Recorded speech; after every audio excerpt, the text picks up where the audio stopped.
بسم اللہ الرحمن الرحیم۔ السلام علیکم ورحمۃ اللہ وبرکاتہ۔ بسم اللہ الرحمن الرحیم۔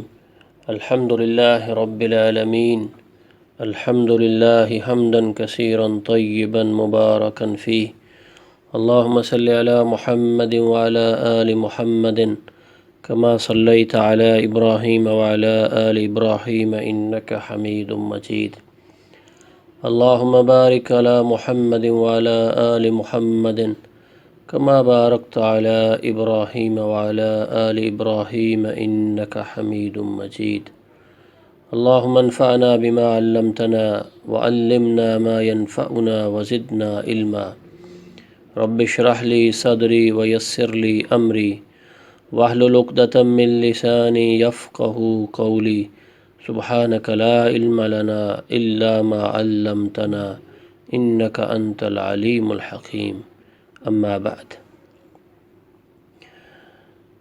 سامعین، ہمارا آج کا سبق سورہ التوبہ آیت نمبر 119 سے شروع ہو رہا ہے۔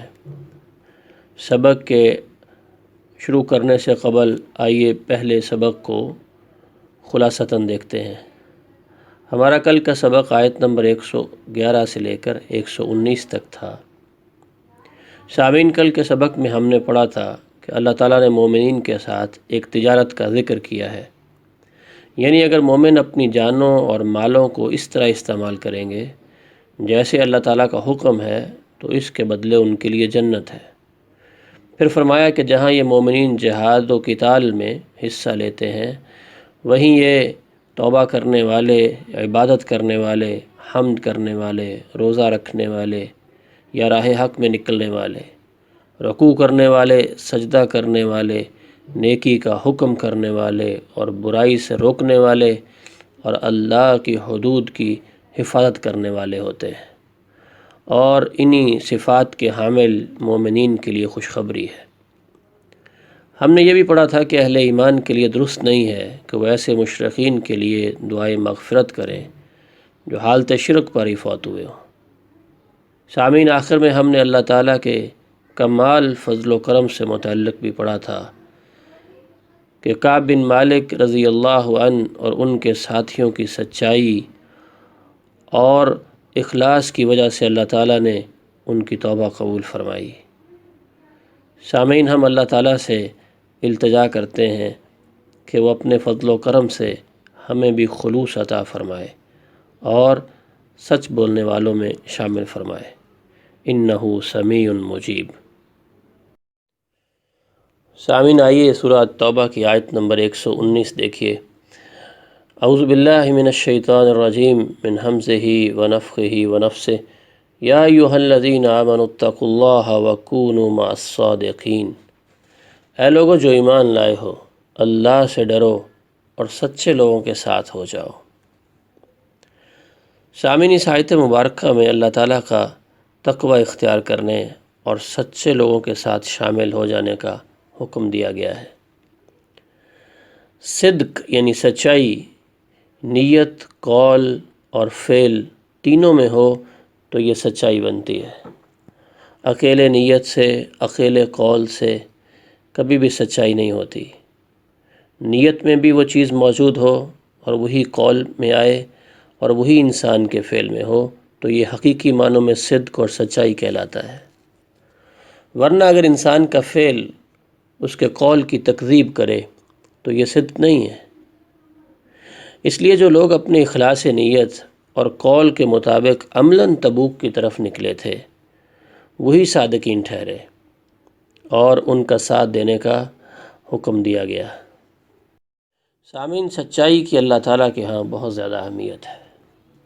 سچائی ہی کی وجہ سے اللہ تعالیٰ نے ان تینوں صحابہ یعنی حضرت کعب بن مالک رضی اللہ تعالیٰ عنہ اور ان کے ساتھیوں کی غلطی نہ صرف معاف فرما دی بلکہ ان کی توبہ کو قرآن بنا کر نازل فرما دیا۔ رضی اللہ عنہم ورضوا عنہ، اس لیے مومنین کو حکم دیا گیا کہ اللہ سے ڈرو اور سچوں کے ساتھ رہو۔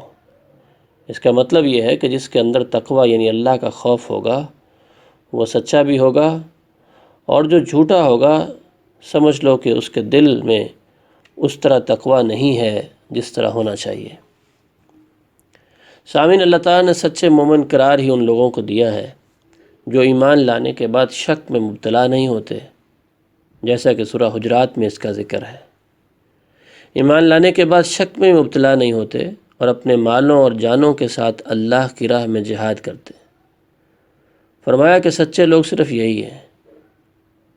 حضرت کعب بن مالک رضی اللہ عنہ کا بیان ہے کہ مسلمان ہونے کے بعد اللہ تعالیٰ کا سب سے بڑا انعام مجھ پر یہ ہے کہ میں نے رسول اللہ صلی اللہ علیہ وسلم کے سامنے سچ بولا، ورنہ میں بھی جھوٹ بول کر ہلاک ہو جاتا جس طرح دوسرے ہلاک ہو گئے۔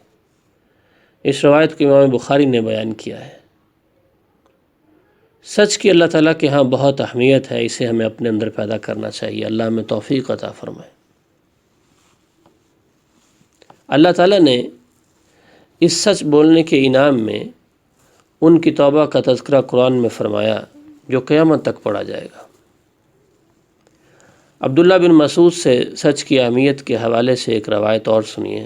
وہ بیان کرتے ہیں کہ رسول کریم صلی اللہ علیہ وسلم نے فرمایا، سچ کو لازم پکڑو، کیونکہ سچ نیکی کی طرف لے جاتا ہے اور نیکی جنت کی طرف لے جاتی ہے، اور آدمی سچ کہتا رہتا ہے اور سچ بولنے کی کوشش کرتا رہتا ہے حتیٰ کہ اللہ کے ہاں صدیق لکھ دیا جاتا ہے۔ اور جھوٹ سے بچ جاؤ، کیونکہ جھوٹ نافرمانی کی طرف لے جاتا ہے اور نافرمانی آگ کی طرف لے جاتی ہے، اور آدمی جھوٹ کہتا رہتا ہے اور جھوٹ کی کوشش کرتا رہتا ہے یہاں تک کہ اللہ تعالیٰ کے ہاں کذاب لکھ دیا جاتا ہے۔ اس روایت کو امام بخاری نے بیان کیا ہے۔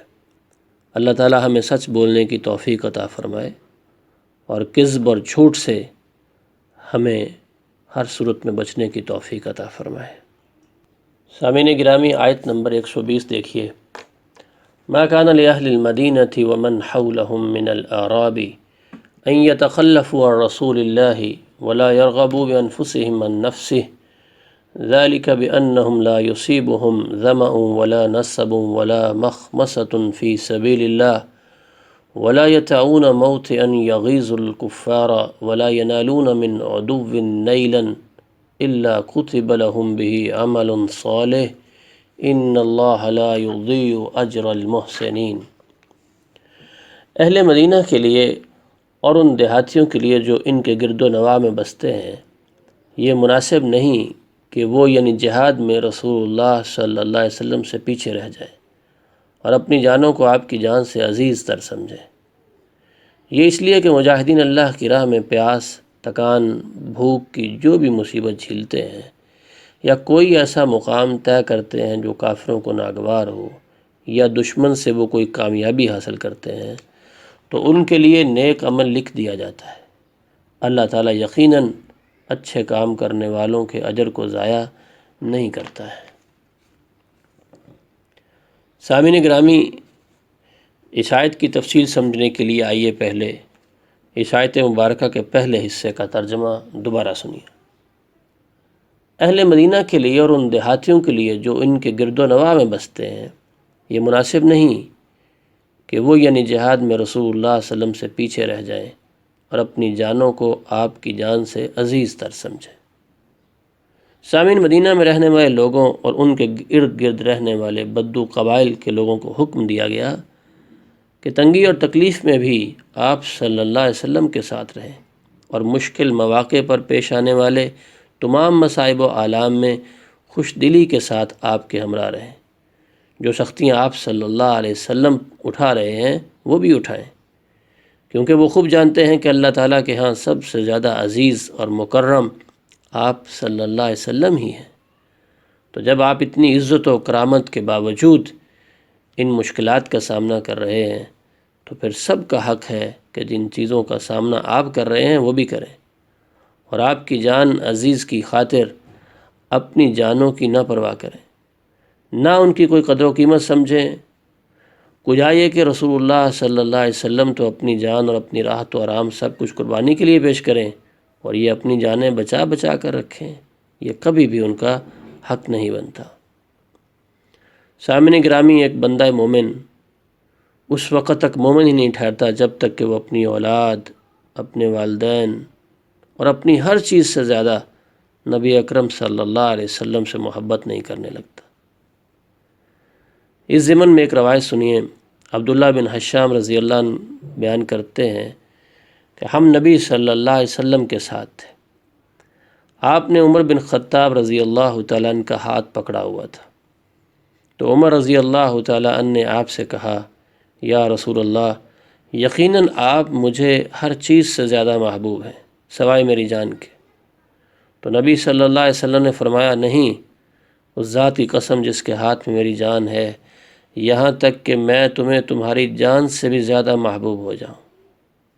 تو عمر رضی اللہ تعالیٰ عنہ نے عرض کیا، تو پھر یقین کیجئے کہ اب اللہ کی قسم آپ مجھے میری جان سے بھی زیادہ محبوب ہیں۔ تو نبی صلی اللہ علیہ وسلم نے فرمایا، اب اے عمر، یعنی تو کامل مومن اب ہوا ہے۔ اسے امام بخاری نے بیان کیا ہے۔ سامعین، اس آیت کے دوسرے حصے کا ترجمہ پہلے دوبارہ سنیے۔ یہ اس لیے کہ مجاہدین اللہ کی راہ میں پیاس، تھکان، بھوک کی جو بھی مصیبت جھیلتے ہیں یا کوئی ایسا مقام طے کرتے ہیں جو کافروں کو ناگوار ہو یا دشمن سے وہ کوئی کامیابی حاصل کرتے ہیں، تو ان کے لیے نیک عمل لکھ دیا جاتا ہے۔ اللہ تعالیٰ یقیناً اچھے کام کرنے والوں کے اجر کو ضائع نہیں کرتا۔ سامعین، آیت مبارکہ کے اس حصے میں بعض الفاظ کا ترجمہ لفظی طور پر دیکھیے تاکہ بات خوب واضح ہو جائے۔ آیت میں لفظ ظمأ استعمال ہوا ہے جس کا مطلب پیاس ہے، اور نصب کا مطلب تھکاوٹ، مشقت، محنت، جبکہ مخمصۃ سخت بھوک، ایسی سخت بھوک جس میں پیٹ ساتھ لگ جائے، اور موطئن کا مطلب قدم رکھنے کی جگہ، یعنی یہ مجاہدین جہاں کہیں بھی جائیں اور ان کو جو کوئی بھی تکلیف پہنچے تو ان کی ان تمام تکالیف کا اللہ تعالیٰ کے ہاں اجر ہے۔ مطلب یہ ہوا کہ جہاد کے سفر میں مجاہد کے ہر ایک فعل کے بدلے ایک عمل صالح اس کے اعمال نامہ میں لکھ دیا جاتا ہے، خواہ یہ فعل غیر اختیاری ہو۔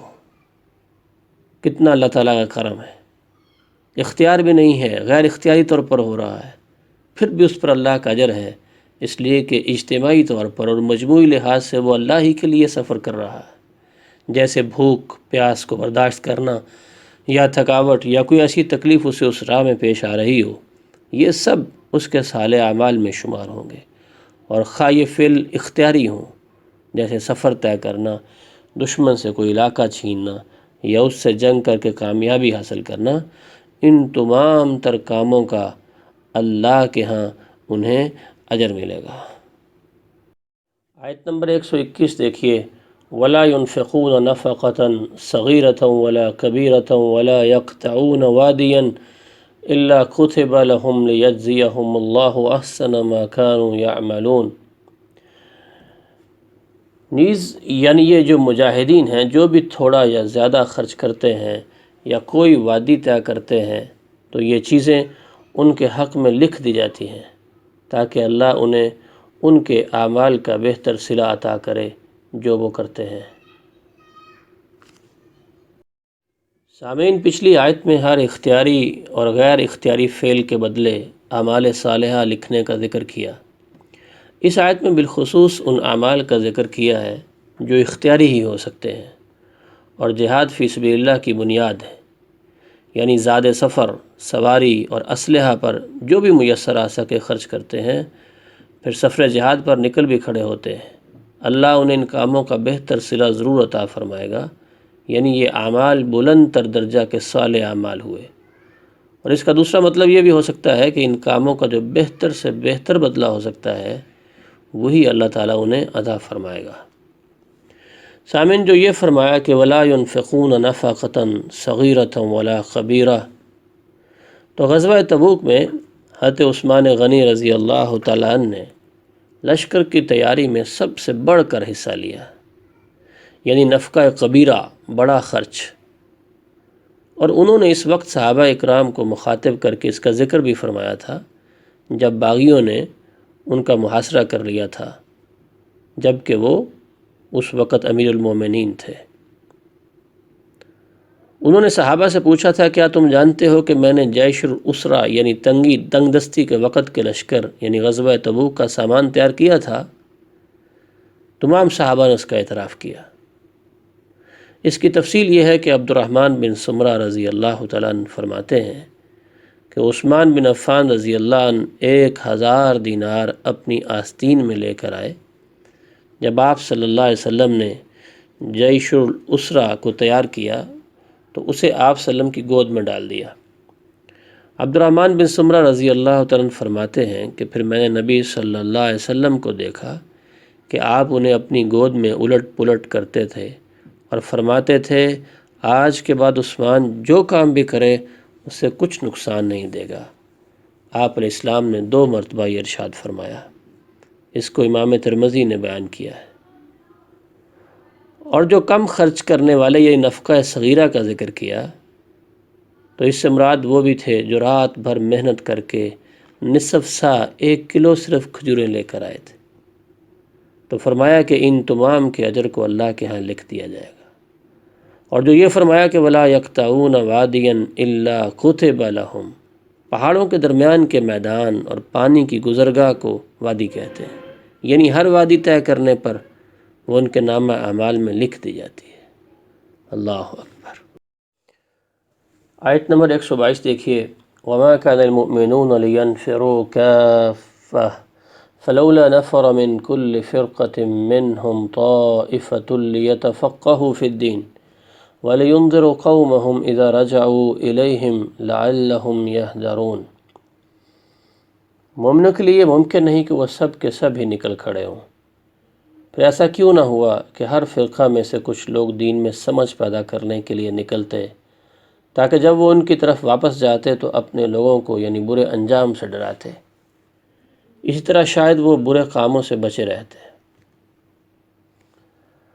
سامعین گرامی، اس آیت کی 2 تفسیریں بیان کی جاتی ہیں۔ بعض مفسرین کے نزدیک اس کا تعلق بھی حکم جہاد سے ہے، اور مطلب یہ ہے کہ پچھلی آیات میں جب پیچھے رہنے والوں کے لیے سخت وعید بیان کی گئی تو صحابہ اکرام بڑے ہی محتاط ہو گئے، اور جب بھی جہاد کا مرحلہ آتا تو سب کے سب اس میں شریک ہونے کی کوشش کرتے۔ آیت میں انہیں حکم دیا گیا کہ ہر جہاد اس نوعیت کا نہیں ہوتا کہ جس میں ہر شخص کی شرکت ضروری ہو، جیسا کہ تبوک میں ضروری تھا، بلکہ ایک گروہ کی شرکت ہی کافی ہے۔ ان کے نزدیک لیتفقہوا کا مخاطب پیچھے رہ جانے والا گروہ ہے، یعنی ایک گروہ جہاد پر چلا جائے، وتبقى طائفہ یعنی یہ محذوف ہوگا، مطلب کیا، ایک گروہ پیچھے رہ جائے جو دین کا علم حاصل کرے، اور جب مجاہدین واپس آئیں تو انہیں بھی احکام دین سے آگاہ کر کے انہیں ڈرائیں۔ دوسری تفسیر اس کی یہ ہے کہ اس آیت کا تعلق جہاد سے نہیں ہے، بلکہ اس میں علم دین سیکھنے کی اہمیت کا بیان ہے، اس کی ترغیب اور طریقے کی وضاحت ہے، اور وہ یہ کہ ہر بڑی جماعت یا قبیلے میں سے کچھ لوگ دین کا علم حاصل کرنے کے لیے اپنا گھر بار چھوڑیں اور مدارس و مراکز علم میں جا کر اسے حاصل کریں، اور پھر آ کر اپنی قوم میں واعظ و نصیحت کریں۔ دین میں تفقہ حاصل کرنے کا مطلب حلال و حرام کا علم حاصل کرنا ہے تاکہ اوامر و نواہی کو بجا لا سکیں اور اللہ کے احکامات کے مطابق اپنی زندگی گزار سکیں۔ سامعین، اس آیت کو خواہ جہاد پر نکلنے سے متعلق کیا جائے یا دین کا علم حاصل کرنے کے لیے نکلنے سے متعلق کیا جائے، دونوں طرح درست ہے، کیونکہ دین کا علم حاصل کرنے کے لیے نکلنا بھی جہاد فی سبیل اللہ ہی کی ایک قسم ہے، اور اسلامی نظام حیات کے قیام کے لیے یہ دونوں شعبے ہی نہایت اہم اور فرض کفایہ ہیں۔ آیت نمبر 123 دیکھیے، اس میں اللہ پاک ارشاد فرماتے ہیں، یا ایھا الذین آمنوا قاتلوا الذین یلونکم من الکفار ولیجدوا فیکم غلظہ واعلموا ان اللہ مع المتقین۔ اے ایمان والو، ان کافروں سے جنگ کرو جن کا علاقہ تمہارے ساتھ ملتا ہے، اور ان کے ساتھ تمہیں سختی سے پیش آنا چاہیے، اور یہ جان لو کہ اللہ پرہیزگاروں کے ساتھ ہے۔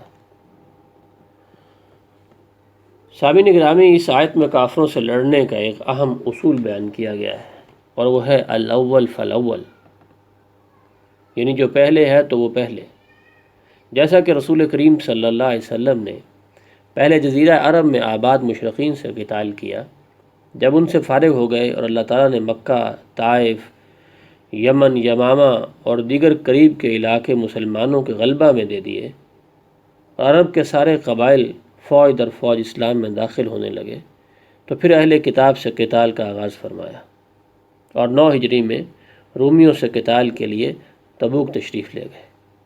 گویا یہ ایک تدریج ہے۔ سامعین، اور جہاں یہ فرمایا گیا وَلْيَجِدُوا فِيكُمْ غِلْظَةً، تو اس کا مطلب یہ ہے کہ قتال کرتے ہوئے مسلمانوں کے اندر کفار کے حوالے سے سختی ہونی چاہیے۔ ایک اور جگہ پہ اللہ تعالیٰ فرماتے ہیں اشداء الکفار رحماء بینہم، وہ کافروں پر بہت سخت ہیں، آپس میں نہایت نرم دل ہیں۔ صحابہ کی یہ صفت بیان کی گئی ہے۔ اسی طرح فرمایا کہ اذلۃ علی المؤمنین اعزۃ علی الکافرین، وہ نرم دل ہوں گے مسلمانوں پر اور سخت اور تیز ہوں گے کفار پر۔ یہ اہل ایمان کی صفت ہے۔ سامعین، سختی کا یہ مطلب نہیں ہے کہ تم ان تمام ضابطوں اور احکام کو بھول جاؤ جو اللہ اور رسول نے تمہیں دوران جنگ کے لیے دے رکھے ہیں۔ مثلا کافروں کی عورتوں، بچوں، راہب قسم کے لوگوں یا میدان جنگ میں عمل شریک نہ ہونے والے لوگوں کو قتل نہیں کیا جائے گا، کسی کی لاش کا مسئلہ نہیں کیا جائے گا۔ کسی بھی ملک کے ساتھ اگر کوئی معاہدہ ہے تو اس کی کسی بھی قیمت پر خلاف ورزی نہیں کی جائے گی۔ دشمن کے درختوں، کھیتوں اور چوپایوں کو برباد نہیں کیا جائے گا الا یہ کہ درخت وغیرہ جنگ کی راہ میں حائل ہو رہے ہیں۔ اس طرح کے دیگر تمام جنگی احکامات۔ تو فرمایا کہ ایسے تمام امور میں اللہ سے ڈرتے رہنا چاہیے، اور اللہ ایسے ڈرنے والوں ہی کا ساتھ دیتا ہے اور ان کی مدد فرماتا ہے۔ یہی مطلب ہے وَاعْلَمُوا أَنَّ اللَّهَ مَعَ الْمُتَّقِينَ۔ آیت نمبر 124 اور 125 دیکھیے۔ وَإِذَا مَا أُنزِلَتْ سُورَةٌ فَمِنْهُم مَّن يَقُولُ أَيُّكُمْ زَادَتْهُ هَٰذِهِ إِيمَانًا فَأَمَّا الَّذِينَ آمَنُوا فَزَادَتْهُمْ إِيمَانًا وَهُمْ يَسْتَبْشِرُونَ۔ اور جب کوئی نئی صورت نازل ہوتی ہے تو منافقوں میں کچھ ایسے لوگ ہیں جو یعنی مسلمانوں سے کہتے ہیں کہ اس صورت نے تم میں سے کس کے ایمان میں اضافہ کیا ہے؟ تو یعنی اس کا جواب یہ ہے کہ جو لوگ ایمان لائے ہیں اس صورت نے فی الواقع ان کے ایمان میں اضافہ کیا ہے، اور وہی یعنی اس صورت کے نازل ہونے پر خوش ہوتے ہیں۔ وَأَمَّا الَّذِينَ فِي قُلُوبِهِم مَّرَضٌ فَزَادَتْهُمْ رِجْسًا إِلَىٰ رِجْسِهِمْ وَمَاتُوا وَهُمْ كَافِرُونَ۔ رہے وہ لوگ جن کے دلوں میں یعنی نفاق کی بیماری ہے تو اس صورت نے ان کی پہلی ناپاکی پر مزید ناپاکی کا اضافہ کر دیا، اور وہ مرتے دم تک کافر ہی رہے۔ سامعین گرامی، اس صورت میں منافقین کے کردار کی جو نقاب کشائی کی گئی ہے، یہ آیات اس کا بقیہ حصہ ہیں۔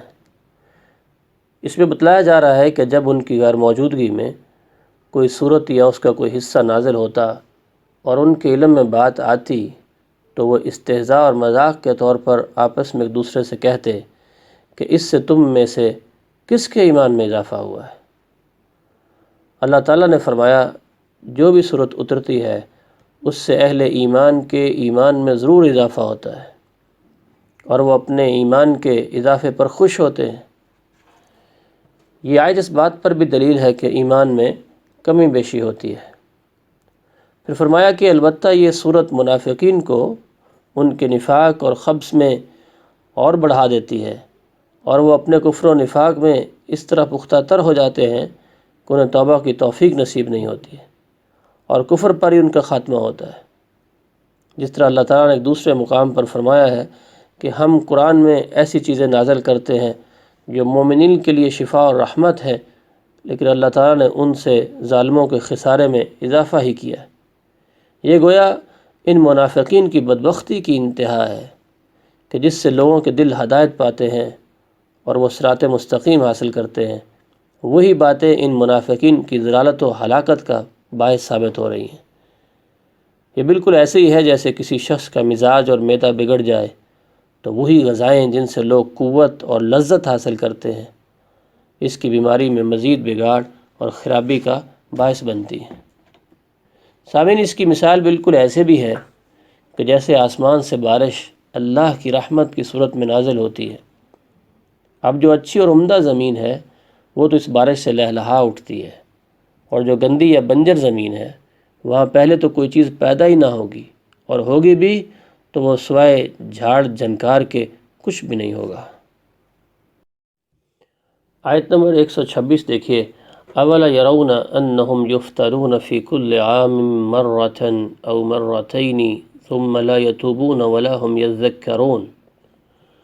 کیا وہ یہ نہیں دیکھتے کہ انہیں ہر سال ایک بار یا دو بار کوئی نہ کوئی مصیبت پیش آ جاتی ہے، پھر بھی یہ لوگ نہ توبہ کرتے ہیں اور نہ نصیحت قبول کرتے ہیں۔ سامعین، مطلب یہ ہوا کہ کوئی سال ایسا نہیں گزرتا جس میں سال میں ایک یا دو دفعہ ان کی رسوائی نہ ہوتی ہو۔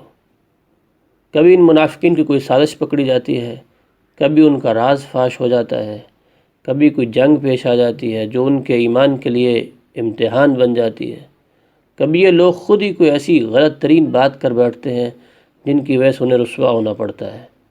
اور جب بھی کوئی ایسا موقع پیش آتا ہے تو بجائے اس کے کہ وہ سیدھی راہ پر آ جائیں، مکر و فریب اور جھوٹ سے اس پر پردہ ڈالنے کی کوشش کرتے ہیں۔ اس طرح ان کے دلوں کی نجاست میں ہر آن اضافہ ہی ہوتا رہتا ہے، یہاں تک کہ اسی کے اوپر ان عقیدے کے پختہ منافقوں کا خاتمہ ہو جاتا ہے۔ اللہ تعالی ہمیں محفوظ فرمائے۔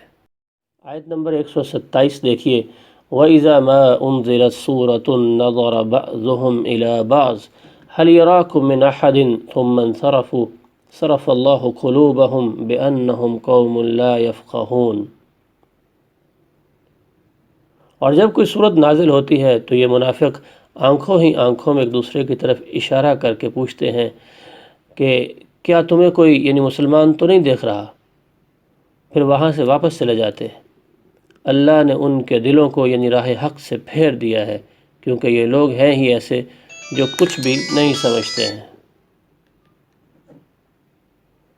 سامعین گرامی، جب کوئی صورت نازل ہوتی تو بسا اوقات رسول کریم صلی اللہ علیہ وسلم مسلمانوں کو مسجد نبوی میں بلا کر بطور خطبہ انہیں یہ صورت سنا دیا کرتے۔ اب منافقوں کی مجبوری یہ تھی کہ انہیں ایسے اعلان پر مسجد میں جانا پڑتا تھا، اور اپنے آپ سے نفاق کا شبہ دور کرنے کے لیے انہیں ایسی حاضری لگوانا ہی پڑتی تھی، مگر اس بیگار کو زیادہ دیر تک برداشت بھی نہیں کر سکتے تھے، اور چاہتے یہ تھے کہ حاضری لگوانے کے بعد فوراً مسلمانوں سے نظریں بچا کر نکل جائیں، اور ان میں سے اکثر یہی کچھ کرتے تھے۔ تو جب ان لوگوں نے رشد و ہدایت کی مجلس سے یوں بھاگنا شروع کیا تو اللہ نے بھی ان کے دلوں کو ویسا ہی بنا دیا، اور جو یہ فرمایا بِأَنَّهُمْ قَوْمٌ لَا يَفْقَهُونَ، کیونکہ یہ لوگ ہی ایسے ہیں جو کچھ بھی نہیں سمجھتے، یعنی ہر سال ایک یا دو دفعہ رسوا ہونے کے باوجود انہیں یہ سمجھ نہیں آ رہی تھی کہ ہمیں اس رسوائی سے نجات کیسے مل سکتی ہے اور اس کے بجائے عزت کیسے نصیب ہو سکتی ہے۔ نیز ہماری دنیا دین کی بھلائی کس بات کے اندر ہے، یعنی اتنی واضح چیزیں ہونے کے باوجود بھی یہ سمجھ نہیں پا رہے، تو یہ اصل میں ان کے اس نفاق کی وجہ سے ہے جو انہوں نے دلوں میں چھپا رکھا ہے، اور اس سے توبہ کرنے کی بجائے دن بدن اس میں آگے سے آگے ہی بڑھتے چلے جا رہے ہیں۔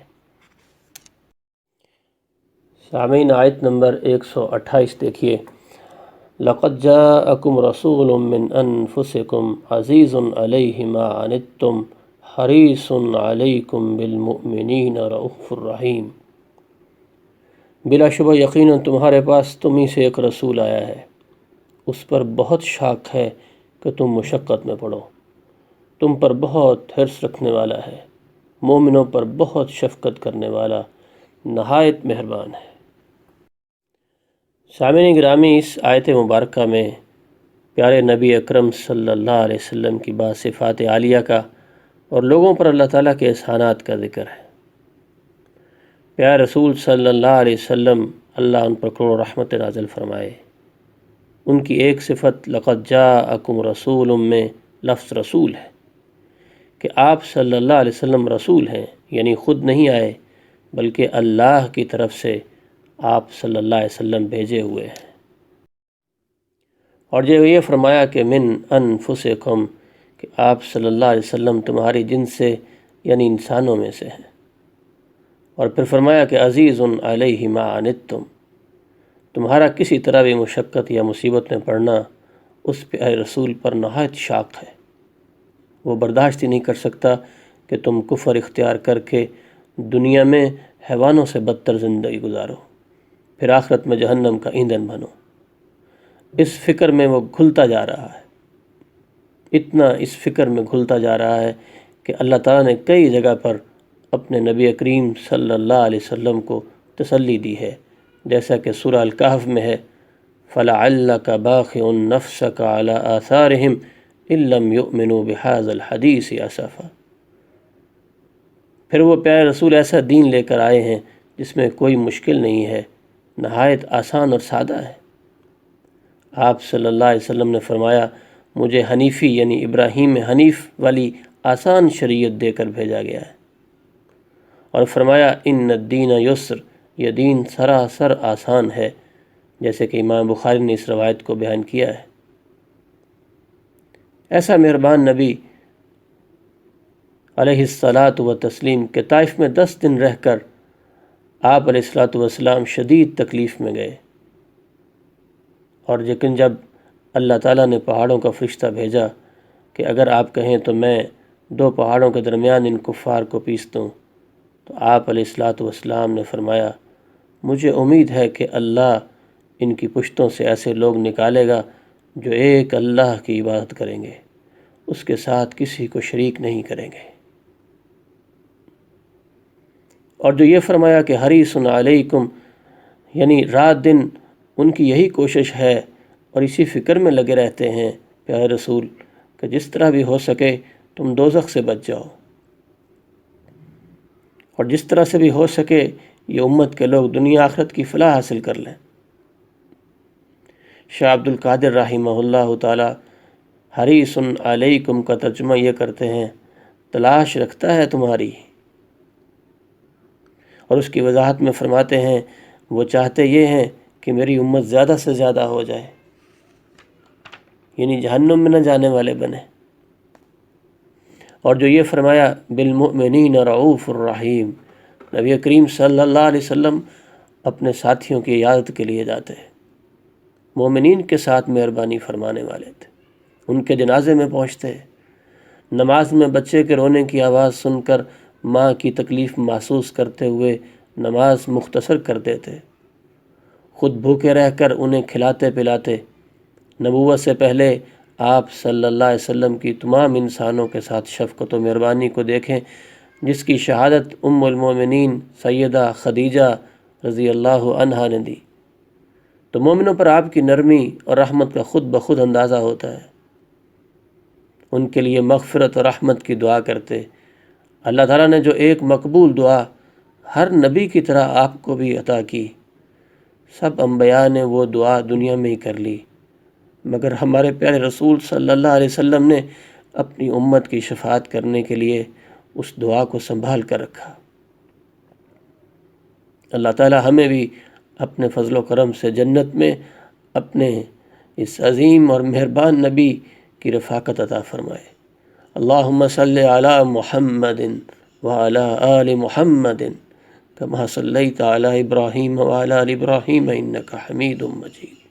اللہم بارک علی محمد وعلی آل محمد کما بارکت علی ابراہیم وعلی آل ابراہیم انک حمید مجید۔ سامعین، آیت نمبر 129 دیکھیے، فَقُلْ حَسْبِيَ اللَّهُ لَا إِلَٰهَ إِلَّا هُوَ عَلَيْهِ تَوَكَّلْتُ وَهُوَ رَبُّ الْعَرْشِ الْعَظِيمِ۔ پھر بھی اگر لوگ اعراض کریں تو ان سے کہہ دیجئے مجھے میرا اللہ کافی ہے، جس کے سوا کوئی الہ نہیں، میں اس پر بھروسہ کرتا ہوں اور وہی عرش عظیم کا مالک ہے۔ مطلب یہ ہوا کہ اگر یہ لوگ آپ صلی اللہ علیہ وسلم کی شخصیت، حد درجہ شفقت، خیر خواہی اور دل سوزی کی کچھ بھی قدر نہیں کرتے تو جانے دیجئے انہیں۔ اگر یہ سب لوگ آپ صلی اللہ علیہ وسلم سے منہ پھیر لیں تو یقیناً اللہ تعالیٰ ہی آپ علیہ الصلاۃ والسلام کی مدد کے لیے کافی ہے، اور اسی پر بھروسہ کیجئے جو کائنات کی ایک ایک چیز، حتیٰ کہ عرش عظیم کا بھی مالک ہے۔ سامعین، ہمارا بھروسہ ہر معاملے میں صرف اللہ تعالیٰ کی ذات کے اوپر ہونا چاہیے۔ کتاب و سنت کی تعلیم کا اس ضمن میں خلاصہ یہ ہے کہ اسباب و ضروریات مہیا کرنے کی پوری کوشش کرو۔ وہ جمع ہو جائیں تب بھی ان پر نہیں بلکہ اللہ تعالیٰ پر بھروسہ کرو، اور ایک بھی سبب مہیا نہ ہو سکے تب بھی صرف اللہ پر بھروسہ رکھو، جس کے سوا کوئی معبود نہیں، اور وہ کوئی عام بادشاہ نہیں، عرش عظیم کا رب ہے۔ کوئی چیز اس کی سلطنت اور دسترس سے باہر نہیں۔ تمام اسباب ختم ہونے پر ایک اللہ پر اسی اعتماد اور اس کے مطابق اللہ تعالیٰ کی مدد کا مظاہرہ غار ثور میں ہوا تھا۔ فرمایا الا تنصروہ فقد نصرہ اللہ، اور اسی کا مظاہرہ جنگ احد کے اختتام پر دشمن کے اجتماع کی خبر پر اہل ایمان کے قول کے وقت ہوا، اور اسی کا مظاہرہ دنیا کا ہر سہارا ختم ہونے پر آگ میں پھینکے جانے کے وقت حضرت ابراہیم علیہ السلام کے قول حسبنا اللہ و نعم الوکیل کہنے اور بلا اسباب آگ کو گلزار بنا کر اللہ تعالیٰ کی مدد کی صورت میں ہوا۔ اصحاب الاخدود والے لڑکے کے پاس جب تمام اسباب ختم ہو گئے تو اس نے انہی الفاظ کے ہم معنی الفاظ اللہم اکفنیہم بما شئت، اے اللہ مجھے ان سے کافی ہو جا جس چیز کے ساتھ تو چاہے کے ساتھ دعا کی، تو پہاڑ سے گرانے والے خود گر کر مر گئے اور سمندر میں ڈبونے والے خود ڈوب گئے، مگر اس کا کچھ بھی نہ بگڑا۔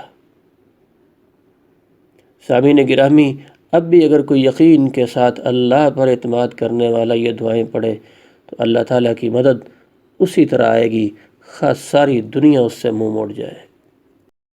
سامعین گرامی، حسبی اللہ لا الہ الا ہو علیہ توکلت وہو رب العرش العظیم، یہ ان مبارک دعاؤں میں سے ہے جن کے پڑھنے کا اللہ تعالیٰ نے اپنے رسول صلی اللہ علیہ وسلم کو قرآن مجید میں قل کے لفظ کے ساتھ حکم دیا ہے۔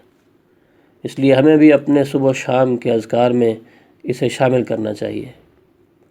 ابو درداء خود فرماتے ہیں، جو شخص یہ دعا یعنی حسبی اللہ لا الہ الا ہوا علیہ توکلت وہو رب العرش العظیم صبح و شام 7 دفعہ پڑھے، اللہ تعالیٰ اسے تمام فکروں سے کافی ہو جاتا ہے۔ اللہ تعالیٰ ہمیں تمام طرح کی آسانیاں عطا فرمائے، اور ہمیں صرف اور صرف اسی اللہ کے اوپر ہی ضمن بھروسہ رکھنا چاہیے۔ اللہ تعالیٰ ہمیں توفیق عطا فرمائے۔ سامعین گرامی، صرف اور محض اللہ ہی کی توفیق سے سورہ التوبہ کی تفسیر مکمل ہوئی ہے۔ اس تفسیر کے اندر جو باتیں کتاب و سنت کے اور فہم صحابہ کے مطابق ہیں، اس پر ہم اللہ تعالیٰ کا شکر ادا کرتے ہیں کہ وہ اسی کے فضل و کرم سے ممکن ہوئی ہے، اور جو کوئی غلطی ہوئی ہے اللہ تعالیٰ سے ہم درگزر کی درخواست کرتے ہیں۔ یہ تفسیر میں جو باتیں آپ سے بیان کی گئیں، اس کی تیاری کے سلسلے میں ہم نے بنیادی طور پر 3 تفاسیر سے مدد لی ہے۔ پہلی تفسیر تیسیر القرآن ہے، جس کے مفسر مولانا عبد الرحمن کیلانی رحمہ اللہ تعالی ہے۔ دوسری تفسیر احسن البیان ہے، جس کے حواشی حافظ صلاح الدین یوسف حفظہ اللہ تعالی انہوں نے تحریر فرمائے ہیں۔ اور تیسری تفسیر تفسیر القرآن الکریم ہے، جس کو محترم شیخ حافظ عبدالسلام بن محمد حفظہ اللہ تعالی نے تحریر فرمایا ہے۔ ان میں سے ایک بزرگ اپنے اللہ کے پاس جا چکے ہیں، جناب مولانا عبد الرحمن کیلانی رحمہ اللہ تعالی، اللہ ان پر کروڑ رحمتیں نازل فرمائے اور ان کے لیے اس عظیم تفسیر کو ایک عظیم صدقہ جاریہ بنا دے۔ اور باقی 2 تفاسیر کے مفسرین ابھی حیات ہیں، اللہ تعالیٰ سے درخواست ہے کہ ان بزرگوں کا سایہ رحمت بھرا تادیر ہمارے سر کے اوپر قائم رکھے۔ سامعین گرامی، تفسیری نکات کے اندر الفرقان کالج کے اساتذہ کرام اللہ تعالیٰ ان کو جزائے خیر عطا فرمائے، شیخ محمد زبیر حسین حفظہ اللہ، اور شیخ محمد آصف صاحب حفظہ اللہ، اور شیخ صہیب صاحب حفظہ اللہ تعالی، انہوں نے کئی ایک معاملات میں اللہ تعالیٰ ان کو جزائے خیر عطا فرمائے میری مدد کی ہے۔ ان تمام کا میں خصوصاً شکریہ ادا کرتا ہوں۔ اللہ تعالیٰ ان کو دنیا اور آخرت میں اس کا بدلہ عطا فرمائے۔ سامعین گرامی، ہم یہیں پہ اپنے سبق کو روکتے ہیں۔ اللہ تعالیٰ اس کے اندر برکت پیدا فرمائے اور ہمارے لیے دنیا اور آخرت میں آسانیاں پیدا فرمائے۔ اللہم اغفر لنا وللمؤمنین والمؤمنات والمسلمین والمسلمات وألف بین قلوبہم وأصلح ذات بینہم وانصرہم علی عدوک وعدوہم۔ ربنا اغفر لنا ولإخواننا الذين سبقونا بالإيمان ولا تجعل في قلوبنا غلا للذين آمنوا ربنا إنك رؤوف رحيم رب اغفر وارحم وأنت خير الراحمين ربنا آتنا في الدنيا حسنة وفي الآخرة حسنة وقنا عذاب النار حسبنا الله ونعم الوكيل نعم المولى ونعم النصير حسبي الله لا إله إلا هو عليه توكلت وهو رب العرش العظيم سبحان ربك رب العزة عما يصفون وسلام على المرسلين والحمد لله رب العالمين۔ السلام علیکم ورحمۃ اللہ وبرکاتہ۔